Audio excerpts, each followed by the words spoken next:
ಬೆಳಿಗ್ಗೆ ಒಳಗಿರೋ ಹೆಗ್ಗೂರು ಗ್ರಾಮದಾಗ ನಿನ್ನೆ ಗುಡಿ ಮುಂದೆ ಪವಾಡ ಆಗೈತಿ. ಅದು ಏನಂದ್ರೆ ಭಂಡಾರದ ಮಳೆ ಆಗೈತತ್ತ. ಸಂಜೆ 5 ಗಂಟೆಗೆ ಇಲ್ಲೆಲ್ಲ ಜನಗಳು ಎಲ್ಲ ಮಾತಾಡಕತ್ತಾರ. ಮತ್ತು ಅಲ್ಲೆಲ್ಲ ಪ್ರತ್ಯೇಕವಾಗಿ ಎಲ್ಲ ಪ್ರತಿಯೊಂದು ತೋರ್ಸಾಕತ್ತಾರ. ಮತ್ತು ಇಲ್ಲಿ ಜನಕ್ಕೆಲ್ಲ ನಾನು ಹೋಗಿ ಕೇಳ್ತೀನಿ ಅದ್ರ ಬಗ್ಗೆ ಏನೇನೈತಿ ಎಲ್ಲ ಹೇಳ್ತಾರೆ. ಮತ್ತು ಇಲ್ಲಿ ಎಲ್ಲ ಅದೇನು ಪವಾಡ ಆಗೈತಲ್ಲ ಅದ್ರ ಸಂಬಂಧ ಇದೆಲ್ಲ ಊಟ ಗೀಟ ಮತ್ತು ಗುಡಿ ಕಟ್ಟಬೇಕು ಇಲ್ಲೊಂದು ಅಂತಂದು ಎಲ್ಲ ಚರ್ಚೆಗೆ ಹೊಡೆದಾರ. ಅದ್ರ ಪ್ರತಿಯೊಂದು ಇಲ್ಲಿ ಎಲ್ಲ ಕೇಳಿ ವಿಶ್ಲೇಷಣೆ ಮಾಡಿ ನಿಮ್ಗೆ ತೋರಿಸ್ನಂತ ಬರ್ರಿ. ನಿನ್ನ ಮೊನ್ನೆ 5 ಗಂಟೆಕ 5:05 ಆಗಿತ್ತ.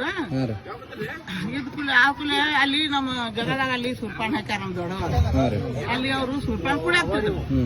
ನಾನು ಅಲ್ಲೇ ಎಮ್ಮಿ ಮೇವು ಒಗದೋದು ಮಾಡಾಕತ್ತಿದ್ದೆ. ಮಾಡಾಕತ್ತಾನ ಅವ್ರಿಗೆ ಏಕಾಏಕಿ ಹಿಂಗ ಹಣಿ ಸಿಡಿಯಾಕತ್ತೈತೆ.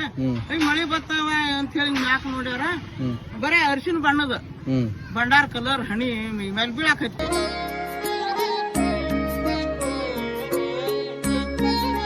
ನಾನು ಹೋದ್ರಿದ್ರು ನಾನು ವಿಚಾರ ಮಾಡಿದಿಲ್ ಬಿಡು. ನಾನು ಹೋದ್ರ ನಾನು ಓಡಾದ ಹಿಂಗ ಕರಿ ಜರ ಹಾಕಿದ್ರ ಕರಿ ಜರದಾಗ ಹೆಂಗ್ ಬಿದ್ದಿತ್ತು ಹಂಗ ಭಂಡಾರ ಹಿಂಗ್ ತಗೊಂಡ್ ಹನಿಗೆ ಹತ್ಕೊಂಡು ಹಂಗ ಭಂಡಾರ ಬಿದ್ದಿತ್ತು.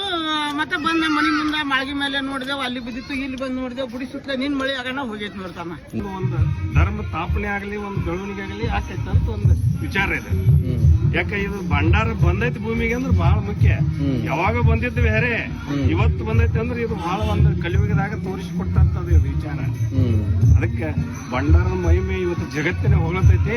ಅಂತ ಮಹಿಮೆ ಇವತ್ತು ಇಲ್ಲಿ ನಮ್ಮ ಹೆಗ್ಗೂರು ಗ್ರಾಮದೊಳಗೆ ತೋರೈತೆ ಅಂದ್ರೆ ಇಲ್ಲೊಂದು ಹೆಚ್ಚಿನ ಪವಾಡ ಯಾವ್ದಾರ ಒಂದು ಶಕ್ತಿ ಬೆಳಿತೈತಿ.